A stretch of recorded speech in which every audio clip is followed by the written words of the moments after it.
Marshall Plumlee, and then you got the point guard, the kid from Baltimore.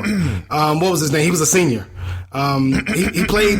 He's in the NBA now. I think he's on he played on summer league teams.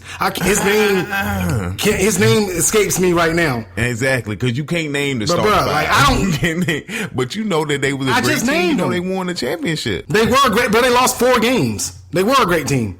They lost 4 or 5 games. They were a great team. They were a great team. Great team. They won it when it mattered the most. I'm not saying that Kentucky wasn't a great team. I'm just saying that the history analysts is not going to remember them as champions because they weren't champions. I didn't say they're going to remember them as champions. I said they are going to be remembered in history as a great team. They won't be remembered. They won't be remembered as much as the champion was remembered. They'll still be remembered as a great team. Again, you cannot take away. That's what I'm saying. I didn't say that Golden State wasn't a great team. I'm just saying if they don't win a championship, let's say that Cleveland wins a championship and LeBron James brings a championship to Cleveland for the first time since 1950. You think they're going to talk about the Golden State Warriors or are they going to talk about the Cleveland Cavaliers? They'll talk about both. They'll talk about both. Man, they will talk. No, they won't. They'll talk about both.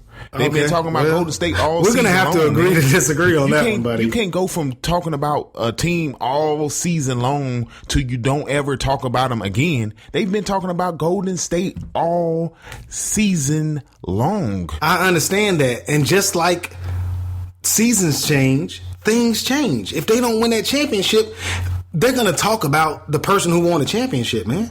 Marcus Page hit one of the most incredible 3-point shots to tie that game up in this year's NCAA tournament. But no one's going to talk about that because Villanova hit his game winner to win the championship. Before they show the game winner for Villanova, guess what they show? Marcus Page hitting that crazy 3-point shot. If LeBron James and them win the championship this year, guess what they're going to talk about first? The Golden State Warriors, who had a historic regular season, winning 73 games, only got to whatever point they fin, they're going to say that first, and then they're going to move on to LeBron James bringing the championship because you can't forget about them. But they're going to say that first because they're going to say that first because they're going to say they had a disappointing finish to their season. That's why they're going to say that first if they don't cap it off with a championship. And they're going to talk about them because you can't ignore them. You know, I didn't say that they weren't going to talk about them. I said they're not going to be looked at in the same way if they don't win a championship. That's just facts. They're not going to be looked at in the same way. If Cleveland wins a championship, Golden State 73 wins will be a footnote in the history of the 2015-2016 NBA season.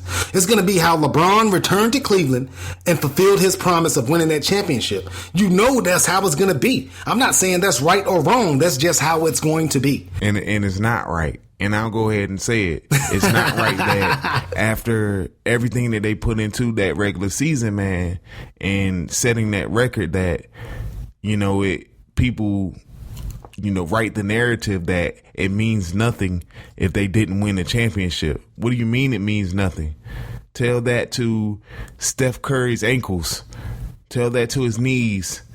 Tell that to Steve Kerr, who couldn't even be there at the first half of the season because of back surgery, and Luke Walton, who won all those games and got himself a job at Lakers. You tell them it means nothing.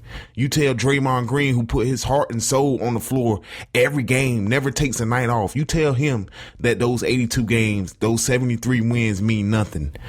That, the only people who are saying this are people who have never played regulation sports. You're misconstruing what I'm saying. I'm not aiming this at you. I'm aiming this at anybody who said that the Golden State Warriors 73 wins mean nothing because they don't win a championship. You need to think about all those people and you tell them it means nothing. That's ridiculous. And anybody who says that, you're a clown.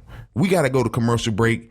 We'll catch you on the other side. When we come back, we're going to talk about Russell the Great, as I'm starting to call him, Russell Westbrook, and the new definition of the point guard right here on the All Things Sport podcast. Thank you for listening to the All Things Sport podcast with Damian Banks and Pierre Banks. Be sure to check out the In My Humble YouTube channel for all your sporting needs.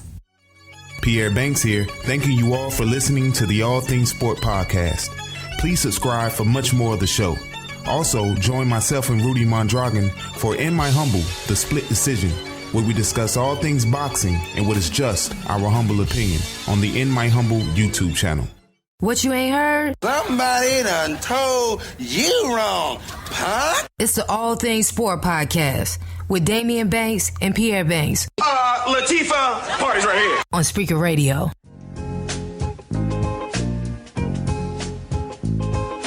Paid the cost to be the boss. Paid the cost to be the boss. And we are back with the All Things Sport podcast. He's Damian Banks.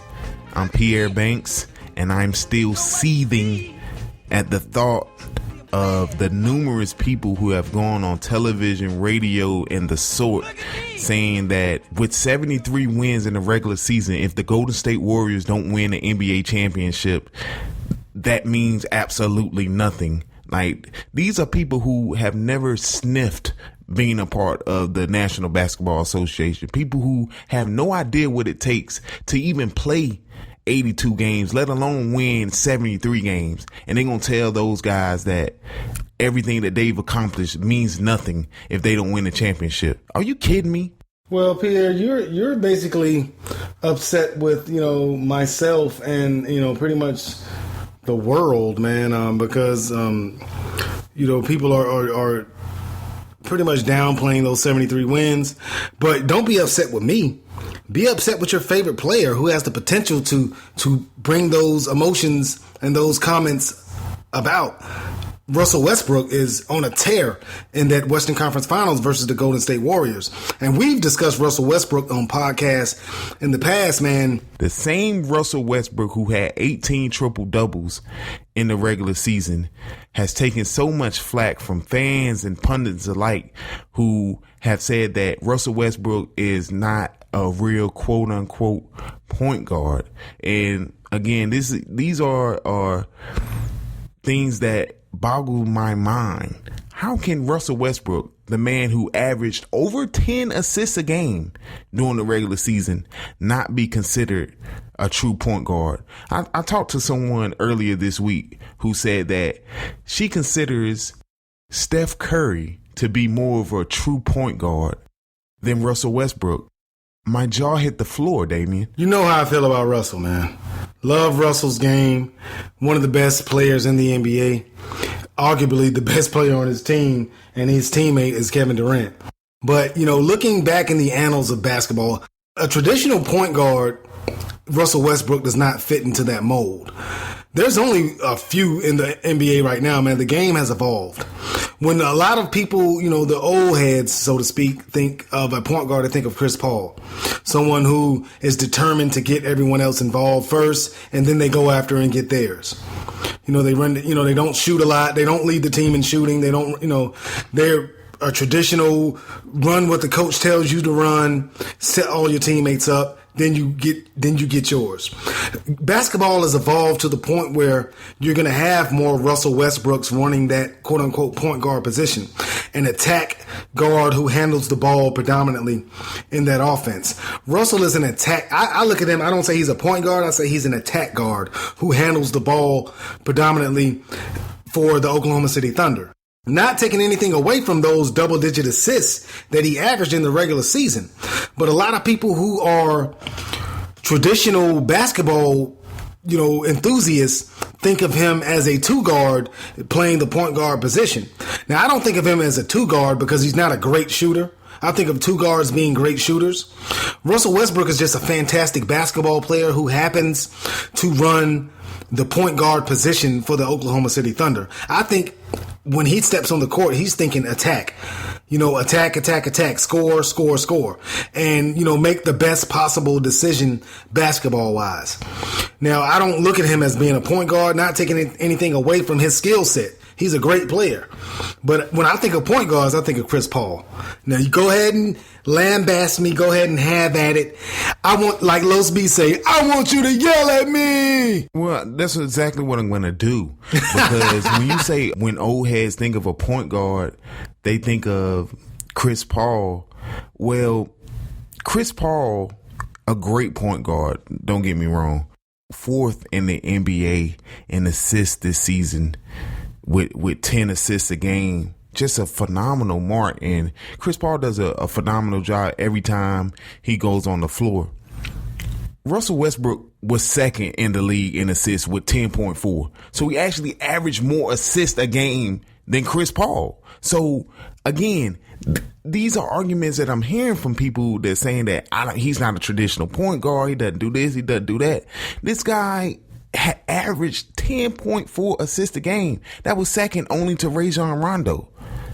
Because he can put pressure on the defense, because you can't guard him in the open floor, because he can shoot as well, because of all these other things that he can do, all of a sudden he's not a true point guard.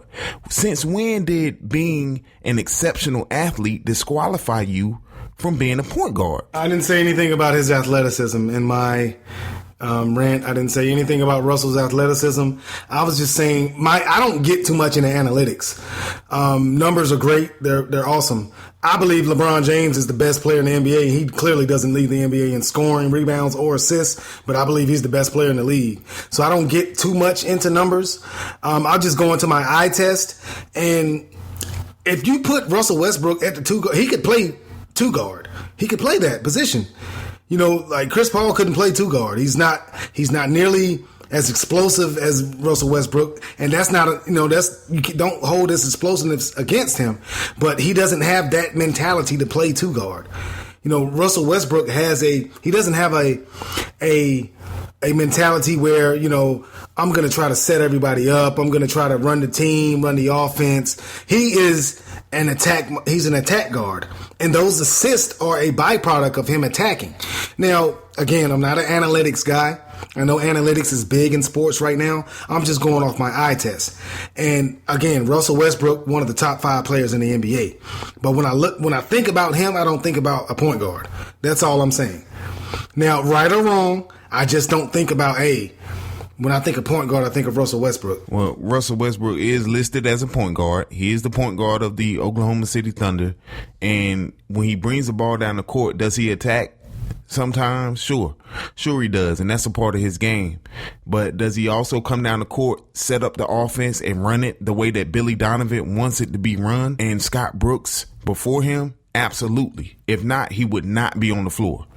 He would be on the bench. So he's running the Oklahoma City offense the way they run it in practice, the way that Billy Donovan tells him to go out and run the offense. And that is to be explosive at times, also step back, analyze the floor, make the correct pass at times. And again, that has led him to averaging over 10 assists a game throughout the regular season. And during the playoffs, he's averaging 11 assists a game, an even higher number.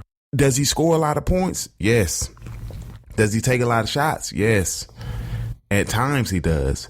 Is he efficient? Sometimes he is, sometimes he isn't. Get rebounds? Yes, he does. He can do it all for you, but that doesn't make him not a point guard. It just makes him a very, very good point guard. Some may say the best in the league. I tend to disagree with that because Steph Curry plays point guard.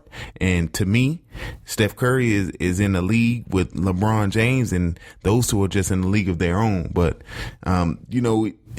if you're listed as a point guard, to me, you're a point guard. You bring the ball up the floor, you run the offense, you're a point guard. Russell Westbrook is a point guard, a great point guard, and he is taking the league by storm.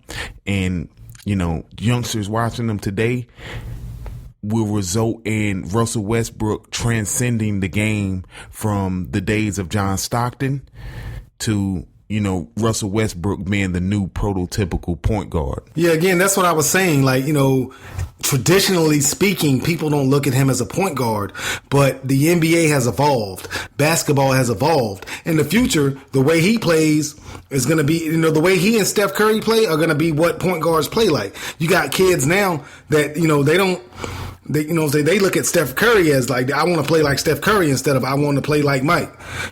Steph Curry plays below the rim. Russell plays above the rim, but he plays with such a reckless abandon and such fervor that, a lot of kids now are going to emulate that game. So 30, 40 years from now, you're going to look back on it like, that was a style of point guard play as well. But right now, 2016, speaking traditionally, a lot of people don't look at him in that light. Not saying that I love Russell Westbrook, man. I loved him.